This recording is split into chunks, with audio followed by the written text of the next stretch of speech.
I honestly think that Charlie Puth will fall in love with a song. Like it'll be a musical version of her.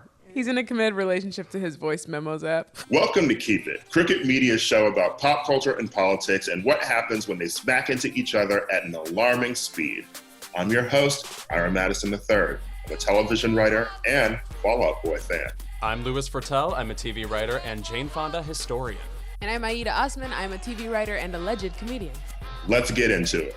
To finally put 2020 to rest and to start 2021 on a good note, we asked Keep It listeners to share their 2021 pop culture wishes. Nothing basic. I actually am sure they'll be great. Yeah, because we're going to weed out the not great ones. So right, you heard of editing? It's going to be put into place. And we're like good hippie parents. We allow our children to dream. So I know these are going to be wonderful. You know what? We're editing out all the people who sent in pop culture wishes for the new Rihanna album. We are not getting a Rihanna album next year. But we will get 15 Savage Fenty X drops and maybe 20 new glitter bombs. Yeah, a pop-up shop on Melrose or something. Yeah. Let's roll one of our first voice memos that someone sent in to us. My pop culture wish for 2021 is getting the movie we deserve, and that would be about when Azealia Banks was trapped in Grimes and Elon Musk's basement. I saw someone come up with this idea on Twitter, and honestly, the screenplay is just begging to be written. Additionally, I think 2021 we need a Grammy for Miss Nicki Minaj because the Barbs are going insane. Alrighty, that's it. I just want to say in general that I feel like Twitter in the way that, or gay Twitter in the way that I am constantly reminded of wild things Jessica Simpson did in 2003 or Tyra Banks said in 2007. I am now acquainted with how fucking awesome Azealia Banks was when she first came out. Just the initial onslaught of music videos, 1991 and Licorice and all those or whatever. However we can get Azealia representation on the big screen, I actually am for. That said, as I have long protested, she is under a witch's curse where every time she is amazing, she has to say something that is so awful that you feel bad for liking her music in the first place. So that said, let's get the casting ideas on the table. Who should play Azealia? And also, I know that they would probably give the script to Jeremy Harris, but I deserve it. Oh, I see. Oh, I see.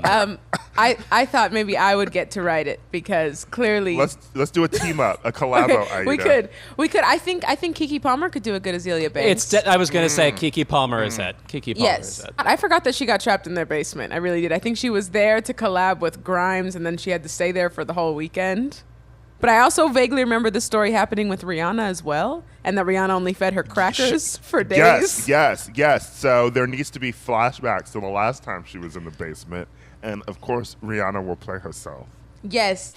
As long as we assure her that she will not have to make any music, she will gladly play herself. Who is going to play Grimes? What about like a Taylor Momsen or something? Have we heard from her in a long time? I forgot about Taylor Momsen. I haven't thought about that woman in a long, long time, but she'd be perfect for that role. I was even saying a Saoirse Ronan in like heavy eyeliner, but maybe.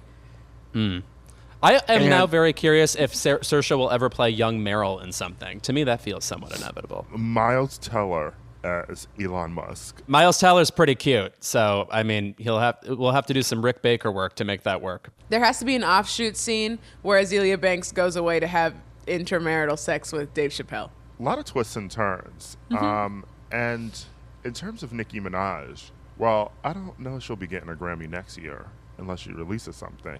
With Meg going at the rate that she's going, Nicki not getting nothing. Yeah, Nicki might blow up the Grammys. like she's Kimberly and Melrose Place. She might do that. But also, by the way, she's one of our leading Grammy historians. I learn a lot about what the Grammys got wrong from Nicki Minaj. Nicki should just come on here for every Grammys episode and give the Grammy rundown. Nicki, if you're listening, you have a standing invitation to come on Keep It and lament your woes about the Grammys every single year from here on forth. Oh, my God. Your lips to God's ears. Hey, Keep It. This is Maddie from Chicago calling to share my Christmas wish with you guys, and it's for Shawn Mendes and Camila Cabello to pull the plug on their relationship. I have been hoping for the end since it started. The only good thing to have come from their relationship is that they got a decently cute dog. But there's been a lot of negative that has come from it. I've seen some horrific Instagrams of their tongues touching each other. I have seen fake photographs of them walking down the street holding hands. I have seen them holding coffee mugs that are empty. And I no longer wish to see that ever again. So I'm hoping that 2021 brings a world free of COVID and free of the disease that is Shawn and Camila. Love you guys. Why do you hate love? Yeah, what is wrong with you? Love loses, according to her. I'm very interested in her take that even the coffee they are holding is fake, like it's a full Truman Show situation. I will say, after having watched that documentary, which I talked about in last week's episode, I was more convinced of their thing. I had forgotten how long it was going on, actually. It's not like they just started this year or whatever. What is concerning to me about the two of them is the sheer amount of writers on the song Senorita, which I believe has 2 lyrics. I think that we should just allow them to keep being in love. They're like white man and Cuban girlfriend representation, which we only have with Ben Affleck and Ana de Armas. So those are our 2 couples. That's true. That is my COVID couple, okay? That is the only couple that I still, even when we have the vaccine, I want to see them wandering the streets holding Dunkin' Donuts cups. Maskless. Yeah, wait, we're getting that Ana de Armas Marilyn Monroe biopic called Blonde based on the Joyce Carol Oates book. So when you say Joyce Carol Oates, what involvement does this woman have? Because very good question, because I'm her so Twitter confused. concerns me. Yeah. She is slipping and losing sanity. I did not know that this was happening, and this sounds like utter chaos. Yeah, that sounds ridiculous. Adrian Brody, Bobby Cannavale. Whenever Bobby is involved, you know there's about to be some chaos. I feel like Bobby Cannavale is somebody that can stroll up to a Best Supporting Actor win, because he's somebody who always has to be in movies. There's only one of him, you know, that like kind of cocky, but sometimes funny, but sometimes incredibly dramatic thing. Like he fits in a bunch of prestige spaces. I love Bobby Cannavale. I have loved him ever since Will and Grace. I think if you're pleasing Rose Byrne, you're somebody who puts in the work. I'm still thinking about Joyce Carol Oates and that short story, Where Are You Going? Where Have You Been? I was forced to read that in college. Joyce Carol Oates, I think of a world where she didn't tweet. It's hard, I know. Yeah. I'm almost there. She revealed far too much about herself within the past few years because of her Twitter account, where it's truly like, I'm ready to book burn. Is Joyce Carol Oates the one who showed her inflamed foot after a hike? Yes, apparently in August, she tweeted out a photo with a caption explaining that she had worn the wrong shoes on a hike, and the photo of her foot is, wow, this is barbaric. Yuck! It looks like a wet gremlin. That's so disgusting.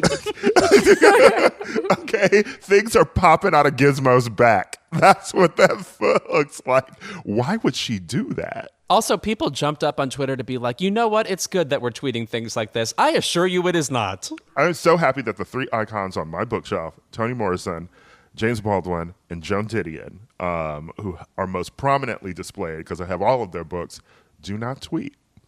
2 of them are dead, which is why they do not tweet. But Right. Anyone with the mental stamina to finish a novel does not need to be on Twitter. When novelists are on Twitter, I find it very suspicious. It's like, you're supposed to be the anti this thing. I think you're a traitor. who's next? My pop culture wish for 2021 is for Charlie Puth to finally fall in love. I am sick and tired of that man talking all the time about how he's never been in love, and I truly wish that he would just be quiet. And maybe a few songs while we're at it. So anyway, happy holidays. I'd like to say first that I do think Girlfriend is one of my favorite songs of 2020, and it wasn't played almost anywhere. So shout out to Charlie Puth there. But you're right. Almost all of his songs are about complaining about how a woman treated him, or you're being tricky with me, or my feelings are hurt, whatever. So if he would be contented, maybe that would kill the music, but I don't want it would him to be in suffice the love. soul. I don't think want it to be would. love. My You favorite know? tracks are "We Don't Talk Anymore" and "Attention." Like I like when he's begging for love. He has a sort of Sky Masterson quality, and I think that he, when he does fall in love, it'll be beautiful. There'll be some swagger to it. There will be some swagger, okay? Luck will be a lady that night. Charlie Puth is straight, right? Much to Ira's chagrin, right? Yeah. Well, I mean, he's extremely straight. In fact, the more you investigate him, the straighter he becomes. He just has straight dude behavior. Who would you pair him with? Because I want to give him someone, fun, but I feel like he'd just end up with like a Madison Beer or one of those girls, those pop girls that are famous but we don't listen to. You know what I call Madison Beer, by the way? Milwaukee's best. They're about the same thing. My God. Don't, Young Milwaukee. I don't need you coming from Milwaukee on this show. I honestly think that Charlie Puth will fall in love with a song. Like it'll be a musical version of her. Oh, okay. He's in a committed relationship to his voice memos app. That's who I'm dating. So we also got a bunch of responses on Instagram. An Ugly Betty reboot. No. Too close after the death of Silvio Horta. No. For us to talk about RuPaul's Drag Race on this show. Well, there's a new season literally debuting in weeks. So we probably will. For Hilary Duff to explain why she posed with orange slices in a sidewalk photo shoot. She's just picking up the kids from Gymboree. This is how mothers pose now. Right. If you're exactly 1 year younger than me, there's a chance you have like a chip in your brain that kind of mistakes Hilary Duff for fascinating. If you're 32, exactly. Like Lizzie McGuire is right after when I could feasibly care about it. And I do believe I enjoyed her. Is that album called Stranger from 2000? That's the name. Yes, Stranger is an album. Wait, Stranger's the song, Dignity is the album. Sorry. Yeah.